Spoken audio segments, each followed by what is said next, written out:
Sithi ngobani laba bantu? Bayagegetheka, bayahleka wena uyawela.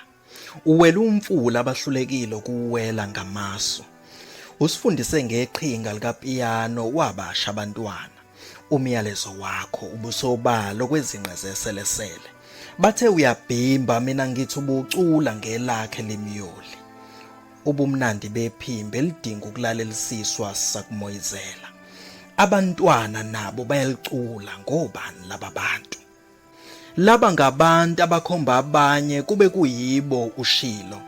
Ushili bingekho enye indlela bekumele bezwe bazi ngobani. Usiqambe igama ngeminyaka yakho usukhulile siyakwazi. Engabe thina siyofika yini siyacela enkosini isigcine njengawe. Sithi ngobani laba bantu ngobani siyabuza. Uphendule yonke imibuzo ngokungananazi nokungaxhamazeli. Wavula igebe kozwa kweni emculweni onhlobonhlobo sizwile. Washaya ikhwela ungakwazi wayala bonke ngokungalahla imfundo. Umangaza abaningi ngezindondo nokugogoda kwakho nguthishela. Uthishela ofundisa ibanga eliphezulu ngaphandle kwenzuzo etheni. Uzihloniphile ngokungahambi izindawo ezinezidlo zokukhala. Zokukhala isililo sobumayemaye bezinyembezi zikaFaro. Bajayive bemoyizela behleka. Behlekela lakho ligabavula lenyuka izintaba ligijima nemisakazo nezimoto ezidlulayo. Sithi ngobani laba bantu? Labantu ngobani siyabuza.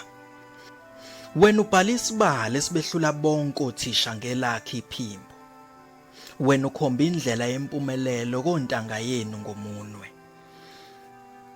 Wena ubamba iqhaza kuhulumeni wemfundo yesikhathi.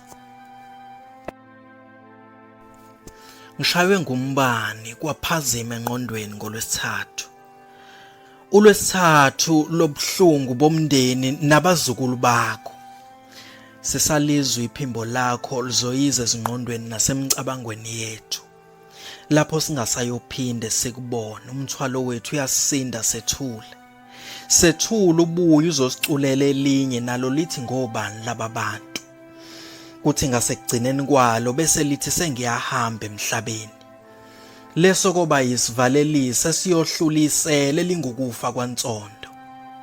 Sisazoba ngabalandeli bakho nanoma usukwela amathongo. Umyalezo wakho usamile nanoma ungasekho ngobani laba bantu.